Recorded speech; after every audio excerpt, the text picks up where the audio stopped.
اللهم صل على رسوله الكريم أما بعد فقد قال النبي صلى الله عليه وسلم أملك عليك لسانك وليسعك بيتك وابكي على خطيئتك أو كما قال عليه الصلاة والسلام صدق الله وصدق رسوله النبي الكريم. پیغمبر صلی اللہ علیہ وسلم سے ایک صحابی نے سوال کیا کہ ایسا عمل بتا دیں جس سے میری نجات ہو جائے. صحابہ اکرام کی خصوصیت تھی کہ وہ آخرت کے اعمال پوچھا کرتے تھے، اس لیے کہ دنیا کے جو معاملات ہیں یہ طے شدہ ہے، میں اور آپ کوئی چینجنگ نہیں کر سکتے. اتنا ہوتا ہے کہ آدمی نیکی کرتا ہے تو اس میں برکت ہو جاتی، نیکی نہیں کرتا تو بے برکت چیز ہو جاتی. لیکن معاملہ تبدیل نہیں ہوتا ہے. اگر اللہ نے آپ کے لیے کسی وقت گوشت کھانا لکھا ہے کہ آپ میٹ کھائیں تو آپ کو میٹ ہی ملے گا. اگر نیکی کے ساتھ ہوگا، رزق حلال ہوگا تو اس میٹ سے آپ کے جسم میں جو خون پیدا ہوگا اس سے آپ کو نیکی کی توفیق ہوگی. اور اگر وہ میٹ بے برکت ہوگا اس سے جو طاقت آئے گی وہ اللہ تعالیٰ کی مرضی کے خلاف استعمال ہوگا. بھائی یہ فرق ہوتا ہے، لیکن ملے گا میٹ ہی. اگر دال لکھی ہے تو دال ملے گی. اس نے مولانا جلال الدین رومی رحمۃ اللہ علیہ نے 3 بڑی خوبصورت مثالیں دی، 3 ایگزامپل بڑی خوبصورت دی. انہوں نے ایک ایگزامپل دی کہ جو بکری ہے، گوٹ جو ہے، وہ بھی گھاس کھاتی، گراس. لیکن گراس کھانے کے بعد وہ بعد میں اسٹول کر دیتی ہے، مینگنیا جس کو کہتے ہیں. اور جو ہرن ہوتا ہے، ڈیر کی خاص قسم ہوتی ہے ہرن کی، جس کا نافع بنتا ہے، مشک جس میں ہوتا ہے، وہ بھی وہی گھاس کھاتا ہے، گراس کھاتا ہے، لیکن اس میں مشک بنتا ہے، کتاب بنتا ہے. یہ خوراک ایک ہی ہے. ایک جو ہے وہ گراس کھاتا ہے اور وہ مینگنی اور اسٹول کر دیتا ہے، اسٹول پاس کر دیتا ہے، اور ایک کھاتا ہے اور وہ مشک نافع بنتا ہے جس کی اتنی قیمت ہے اصلی کی قیمت میں، اور آپ دے بھی نہیں سکتے. ہم نے دیکھا بھی نہیں، سنا بھی نہیں، سونگا بھی نہیں. یہ جو ہم جو سونگتے ہیں یہ تو ایک ڈراپ جو ہے نا، پوری ایک جو ہے نا بکٹ میں ایک ڈراپ ڈالتے ہیں تو وہ ہمیں سونگنے کے لیے ملتا ہے کہ یہ مشک ہے. وہ اتنا آسان نہیں ہے، اتنا مہنگا. اللہ. پھر دوسری ایگزامپل انہوں نے دی کہ جو عام سیکٹ اور کیڑے ہوتے ہیں یہ بھی پتے کھاتے ہیں درخت کے، اور پتے کھانے کے بعد وہ کچھ نہیں نکلتا، اسٹول پاس کر دیتے. اور ریشم کا کیڑا بھی یہی پتا کھاتا ہے، لیکن اس میں سے اسٹول کی جگہ پر ریشم نکلتا ہے. کتنا مہنگا، دنیا میں سب سے مہنگا جو کپڑا ہے وہ ریشم کا کپڑا ہے. سب سے حالانکہ چیز ایک ہی کھانے، خوراک ایک ہے. پھر تیسری مثال ایگزامپل دی کہ جو پھول ہوتا ہے، اس پھول کے اوپر سے جو پھول کا جوس ہوتا ہے، رس ہوتا ہے، وہ عام مکھی بھی اس کو چوستی ہے لیکن کوئی چیز نہیں بناتی، بلکہ اس میں زہر بنتا ہے. اور شہد کی مکھی جو بی ہے وہ بھی وہی کھاتی ہے تو اس کے اندر شہد بنتا ہے جس کو شفاء للناس قرآن نے قرار دیا ہے. مولانا رومی نے مثال دے کر کہا کہ آدمی اللہ تعالیٰ کے دنیا کا نظام لگا بندہ ہے، لیکن جب آدمی اللہ کو راضی کرتا ہے پھر وہ جو خوراک کھاتا ہے وہ خوراک اس میں جا کر نور بنتا ہے، اور نافرمانی کرنے والے کے دل میں جا کر ڈارکنس اور اندھیرا پیدا کرتا ہے، اللہ تعالیٰ سے مزید دوری کا ذریعہ بنا دیتا ہے. اس لیے حضرات صحابہ اکرام یہ نہیں پوچھتے تھے کہ دنیا کے اعتبار سے ہمیں ترقی ہو جائے. اس لیے پیغمبر اسلام نے صحابہ اکرام فرمایا تھا میں تم پر فقر کا خوف نہیں ہے کہ تم فقیر ہو جاؤ گے، بلکہ مجھے خوف یہ ہے کہ دنیا اتنی تم پر کھل جائے گی کہ پھر تمہیں ایسے ہلاک نہ کر دے جیسے پہلی امتوں کو ہلاک کیا. یا آپ نے مرض الوفات میں یہ بات فرمائی صحابہ اکرام سے، جبکہ تصور نہیں تھا کہ اس مدینہ کے اندر کہاں کہاں کا مال آ کر تقسیم ہوگا. سیدنا فاروق اعظم رضی اللہ کے زمانے میں وہ زمانہ لوگوں نے دیکھا کہ قیس و کسریٰ کے خزانے جو ہے وہ مدینہ شریف میں تقسیم ہوئے. تو صحابہ پوچھتے تھے کہ آخرت میں کامیابی، کیونکہ آخرت کی جو کامیابی وہ اللہ تعالیٰ نے اب انسان کی اسٹرگل پر رکھی ہے کہ آپ جتنی اسٹرگل کرو گے اتنا مقام ملے گا۔ اس لیے ابراہیم صلی اللہ علیہ وسلم کی جب ملاقات معراج میں ہوئی اللہ تعالیٰ سے نبی کریم صلی اللہ علیہ وسلم سے حضرت ابراہیم السلام کی ملاقات ہوئی، حضرت ابراہیم السلام نے یہ میسج دیا تھا کہ اپنی امت کو یہ میرا میسج دے دینا کہ جنت ایک میدان ہے، بالکل ایک صاف فیلڈ ہے، آپ اپنے عمل سے اس کو آباد کرو گے، تم سبحان اللہ پڑھو گے، درخت لگے گا، فلاں عمل کرو گے، اس میں بلڈنگ بنے گی، محل بنے گا، کیسل بنے گا، فلاں کرو گے تو یہ بنے گا، فلاں کرو گے تو یہ بنے گا۔ فرمایا کہ تم نے اپنے اعمال سے امت سے کہہ دینا اس کو آباد کرنا ہے، وہ ایک فیلڈ ہے۔ اچھا یہ انسان کو نیکی کرتا ہے تو وہ کہ جی جنت میں درخت لگ گیا، جنت میں فلاں چیز ہو جائے گی، جنت میں فلاں چیز ہو جائے گی۔ آخرت کے معاملے کو اللہ تعالیٰ نے انسان کی اسٹرگل پر رکھا ہے، اس لیے صحابی نے کہا کہ ایسا عمل بتائے میری نجات ہو جائے، تو رسول اللہ نے 3 باتیں فرمائی، اور میں عملی کالی کلی سے پہلی بات اپنی زبان کو قابو کریے، اس کو قابو کرو، اس سے کوئی ایسی بات نہ کہو جس سے اللہ رسول ناراض ہو۔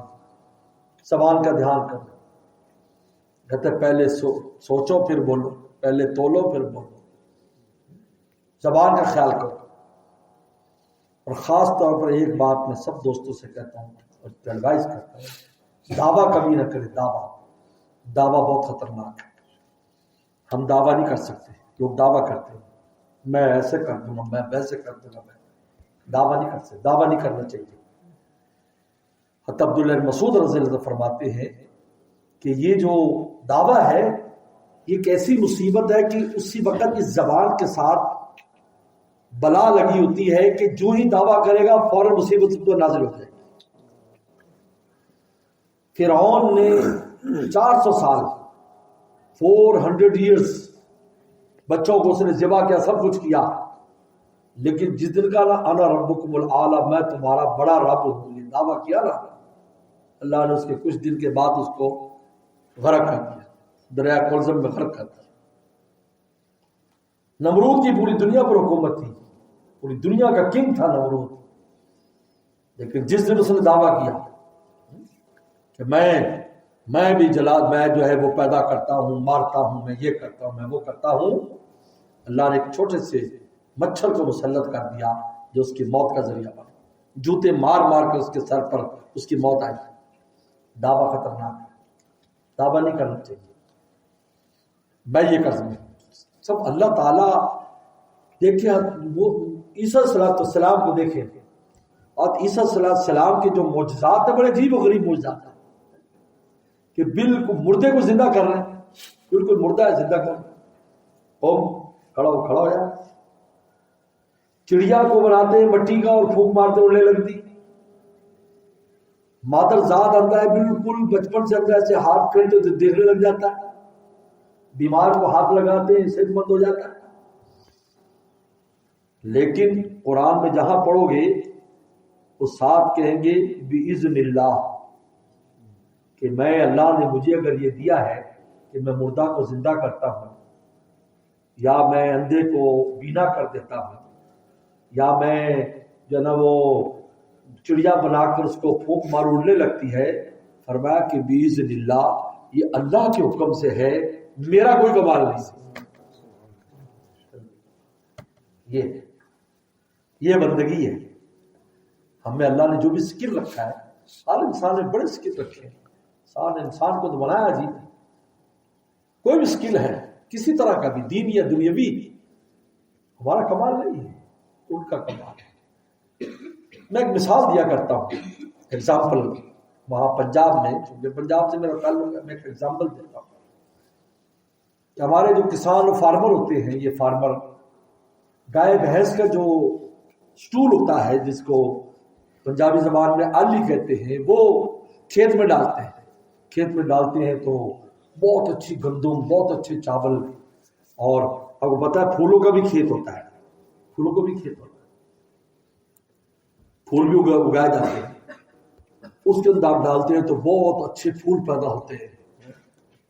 فروٹس میں ڈالے جاتے ہیں، فروٹس کے درختوں میں، آم میں، اور بہت اچھا آم، مالٹا، بہت اچھا مالٹا۔ اب اگر اس فارمر سے پوچھیں کہ بھئی آپ کا یہ پھول بہت اچھے ہوئے اور آپ کی ویٹ بہت اچھی ہے، رائس بہت اچھی ہے، اور یہ کیا ہے؟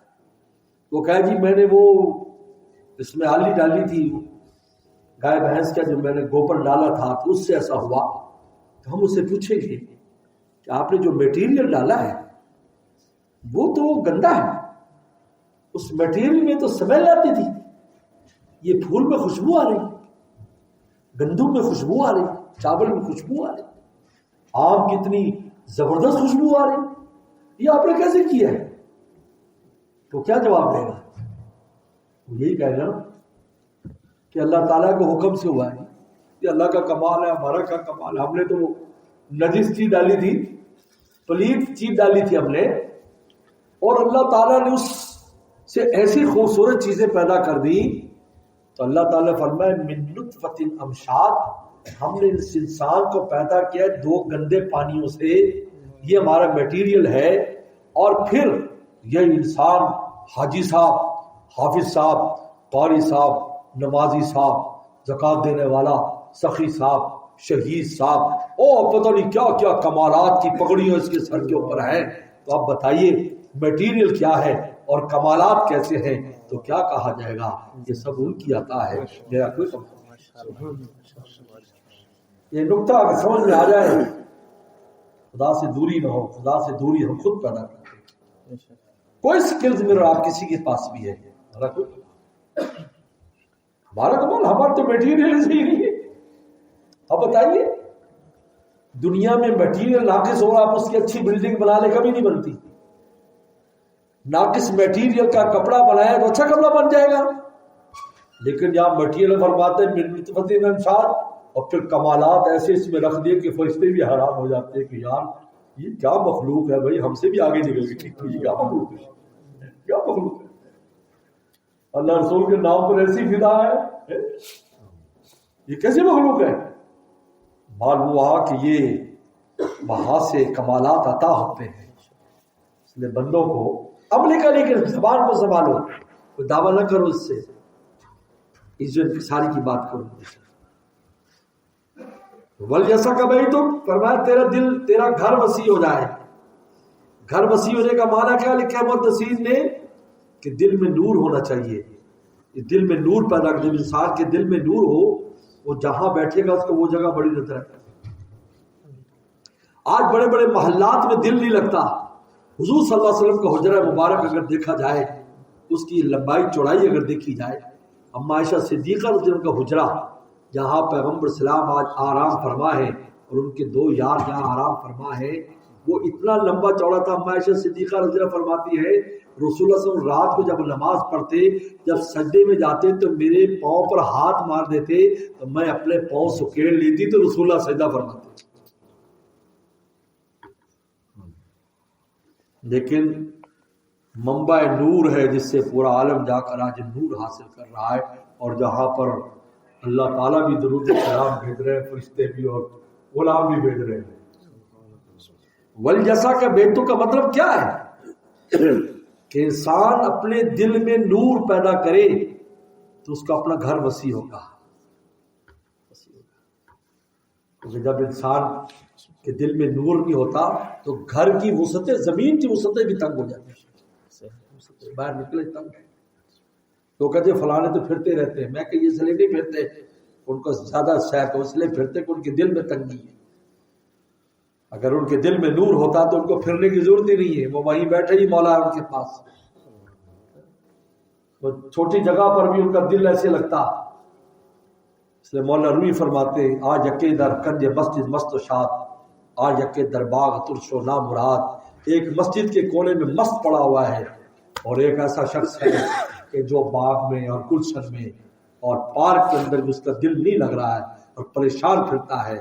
لوگ کہتے ہیں یار اتنے خوبصورت منظر ہے، تو چھوڑو یار منظر کو، میرا دل پریشان ہے. اور یہ مسجد کے کونے میں ایک پڑا ہوا ہے، مست اور شاد پڑا ہے. فرمایا کیوں؟ اس لیے کہ ایک کا دل منور ہے اور ایک کا دل میں اندھیرا ہے. جب اندھیرا ہوتا ہے تو دل میں تنگی آتی ہے، اس کا دل کہیں نہیں لگتا. اور جس دل میں نور ہوتا ہے تو چھوٹی جگہ پر بھی اس کو سرور آتا ہے. فرمایا کہ بھلی ایسا کا بھائی تو اس کا مطلب ہے دل میں نور. یہ اشارہ اس پر کیا جا رہا ہے کہ دل میں نور پیدا کر, نورانی اعمال حاصل کر. اس لیے انسان کو جب نفس تنگ کرے تو اس کا علاج کیا ہے؟ فوراً نور ذکر شروع کر دے, وضو کر لے, اللہ اللہ شروع کر دے. جو ہی دل منور ہوتا جائے گا اور کچھ نہیں. تو اچھی جب چیز کا تصور کر لے, خانہ کعبہ کا تصور کر لے, روزہ اقدس کا تصور کر لے, کسی نیک آدمی کا تصور کر لے. حضرت تھانوی فرماتے کسی نیک کا تصور کر لے, فلاں بزرگ ان کی زیارت کی تھی, ایسی سوچ رہے گا تو دل میں اس سوچ سے بھی نور آ جاتا ہے. اور وقت کی علاقتیت فرمایا اپنے گناہوں پر رویا کر, اپنے گناہوں پر رویا کر, رونے والے بنو, پھر یہ دل کی دنیا آباد ہوتی ہے. مولانا رومی فرماتے آسمان نہ روئے تو زمین گلے گلزار نہیں بنتی. دیکھو کتنی خشک سالی چاہتی ہے, ڈیموں میں پانی نہیں. آج شیفیلڈ گئے تھے, وہاں سے گزرے تھے, جگہ دیکھا تو کہا کہ پانی نہیں, اس میں بالکل خشک ہو.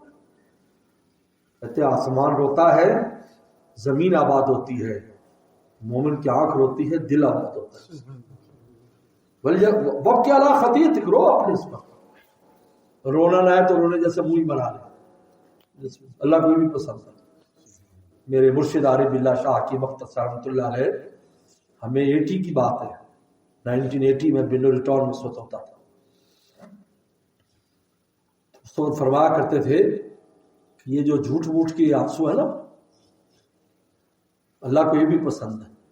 بندہ کچھ تو لے کر آیا, اور پھر ہمیں ہنس کے فرماتے کہ کیلا جو ہے نا, کیلا بنانا, تو ویسے لینے جاؤ اس زمانے میں 4 آنے کے یعنی روپے کا جو 4 پینی کے 1 ڈزن آیا کرتے تھے. لیکن کہا کہ جو مٹی کا بنا جس پر رنگ کیا ہے وہ 1 روپے کا آئے گا.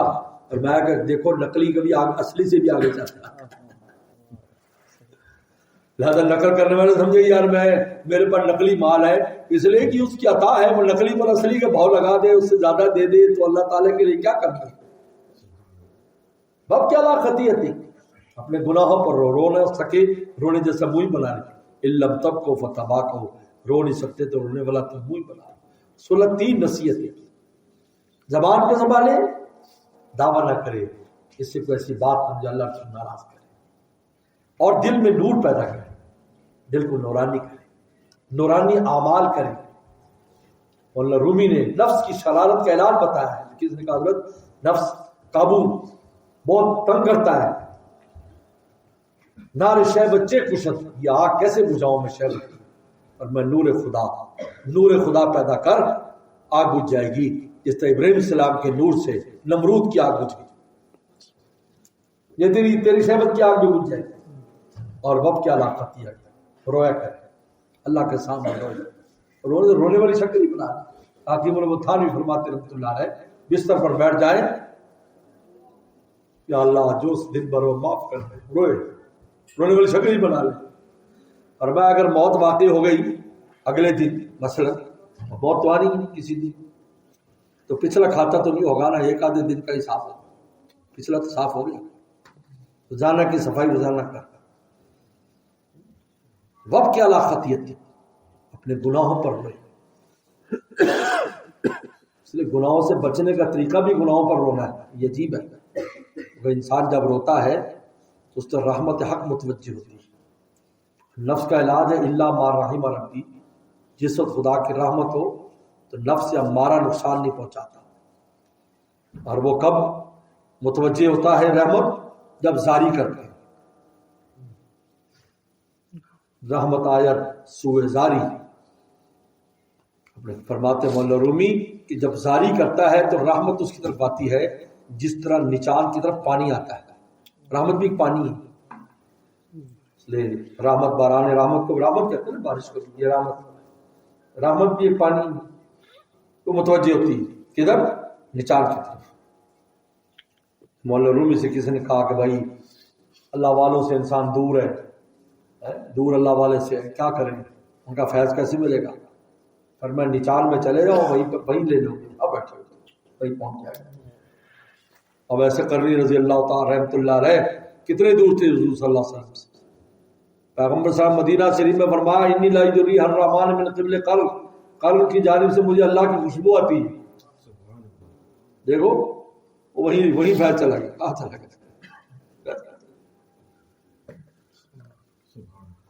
متوجہ ہونے کی ضرورت ہے، زاری کی ضرورت ہے، نشان پیدا کرنے کی. بلکہ ایک اور خوبصورت مثال تھی. فرمایا تمہارے سر میں درد ہو تو تم دوائی کھاتے ہو، تو دوائی کہاں جاتی ہے؟ پیٹ میں. ہم انگلینڈ میں بھی پیٹ میں جاتے ہیں، پیٹ میں دوائی چلی. اب پیٹ میں جانے کے بعد تو اس کو لات میں جانا چاہیے نا، نیچے کش شکل تو نیچے لے جاتی ہے نا، گریوٹی نیچے لے جاتی. لیکن سر نے کھینچ لی کیونکہ اس میں درد تھا، درد نے دوا کو کھینچ لیا. مولانا رومی فرماتے جب دل میں اللہ کی محبت کا درد پیدا ہو وہ فیضان کو خود ہی کھینچ لے. درد ہی نہ ہو تو کیا کھینچے گا؟ مکہ میں بھی رہے گا، مدینہ میں بھی رہے گا، تب بھی کچھ نہیں حاصل کرے گا. کیونکہ درد پیدا کر، جب درد پیدا ہوگا تو جہاں بھی ہوگا وہیں پر فیضان متوجہ ہوگا، وہیں عنایات متوجہ ہوگی، وہیں اللہ کی رحمت متوجہ ہوگی، وہیں رسول اللہ کی نظر عنایت متوجہ ہوگی. درد دیکھو کیا کرتا ہے. بہرحال یہاں مختصر بیان کا وعدہ ہے، بڑی مشکل سے بریک لگا رہا ہوں. آگے مسجد دوسری کون سی فاروق اعظم میں شاہ کے بعد انشاءاللہ وہاں بھی بیان ہے. بولنا کہ حکم پر ریکویسٹ نہیں کریں کہا، چونکہ مولانا عزیز الرحمان عزیز الحق صاحب ہمارے ساتھی بھی تھے، ہمارے دوست بھی تھے، بن الیکٹران سے فارغ تھے، اور یہ جگہ ابھی بنی نہیں تھی تو اس وقت بھی میں یہاں آیا تھا جب نئی اس کی خریداری ہوئی. پھر 2019 میں ابھی بن رہی تھی، اس وقت بھی میں یہاں آیا تھا. تو اس جگہ کے ساتھ ہمارا بھی کچھ نہ کچھ تعلق ہے دعا کا، کیونکہ اس کی ابتدا سے ہم شامل ہیں اس میں. مولانا نے بتایا تھا، اس سے پہلے ہی بتایا تھا کہ میں اس طرح لے رہا ہوں. پھر اس جگہ پر لے کر آئے تھے مجھے، اس وقت یہ اوپن نہیں ہوئی تھی. اللہ تعالیٰ نے جگہ دی ہے، ان کے لیے بہت بڑا صدقہ جاریہ بن گیا. پہلے ان کا ہمارے اوپر حق ہے، اس لیے میں نے بیان تو عشاء کے بعد تھا تو میں نے کہا بھائی ان کا بھی حق ہے، مولانا کی محبت کے بھی حق، آپ سب کا بھی حق ہے. تو میں کہا چلو مختصر سے ہی کشتہ کھلا دیں گے. انجیکشن کافی ہے، انجیکشن طاقت کا لگ جائے کتنا ٹائم لگتا ہے، تو طاقت آ جاتی ہے پورے 1 مہینے کے لیے. واپس